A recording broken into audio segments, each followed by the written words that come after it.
faces. Now, Brian, is that right? Would you, I'm not sure about your last name, would you introduce your... McDougall, and this is my wife, Rhonda. Rhonda, and last, McDougall? Yes, sir. Good to have you guys today. Yes. And Kevin, right? Yep. Kevin Hill? Wills. Kevin Wills, good to have you, first timer. Okay, the rest of the families, most all of them are here this morning, I guess. You got all that one maybe. It's good to have you, Kevin. It's Lisa's husband. Yes. Welcome. So, yay. Yeah. Good to have you guys. All right. And when I was considering what to share, I thought about these little goodbye things like Paul gathered in people from Ephesus. And I thought, no, I'm going to preach Jesus. I'd like to talk about Jesus this morning.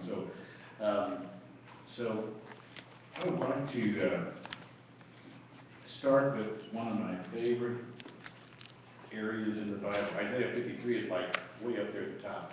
But just before that, leading into Isaiah 53 is Isaiah 52, and the subject starts up there, and it uses the term the arm of the Lord in 52, and it says to whom is the arm of the Lord revealed. And so I'd like to take that as a thought.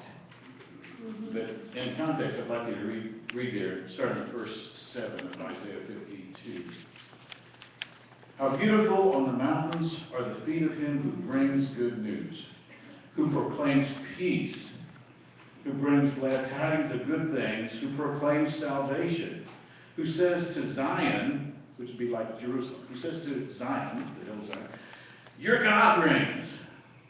Your watchmen shall lift up their voices. With their voices they shall sing together, for they shall see eye to eye when the Lord brings back Zion. Break forth into joy. Sing together, you waste places of Jerusalem, for the Lord has comforted his people. He has redeemed Jerusalem. The Lord has made bare his holy arm in the eyes of all the nations, and all the ends of the earth shall see the salvation of our God. Depart, go out from there. Touch no unclean thing. Go out from the midst of her. Be clean, you who bear the vessels of the Lord, for you shall not go out with haste, nor by flight. For the Lord will go before you, and the God of Israel will be your rear guard. And behold, my servant shall deal prudently, and he shall be exalted and be extolled and be very high. Just as many were astonished at you, so his visage was marred more than any other man, and his form more than the sons of men. So he shall sprinkle many nations. Kings shall shut their mouths to him. For what had not been told them they shall see, and what they had not heard they shall consider. Who has believed our report? And to whom has the arm of the Lord been revealed? For he shall grow up before him as a tender plant, and as a root out of dry ground. He has no form or comeliness, and when we see him, there's no beauty that we should desire him. He's despised and rejected by men, a man of sorrows and acquainted with grief. And we hid, as it were, our faces from him. He was despised, and we did not esteem him. Surely he's borne our griefs and carried our sorrows. Yet we esteemed him stricken, smitten of God, and afflicted.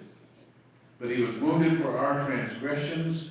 He was bruised for our iniquities. The chastisement of our peace was upon him, and by his stripes we are healed.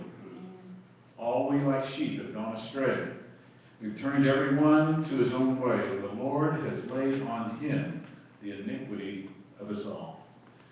There's a lot more to that. I just don't have to cut it off somewhere. And it's like the story of salvation. But there's some metaphors in there, and there's some other metaphors that I'll be talking about this morning. But the one that caught my attention was the arm of the Lord. The Lord, verse 10 way up there, the Lord has made bare his holy arm in the eyes of all the nations.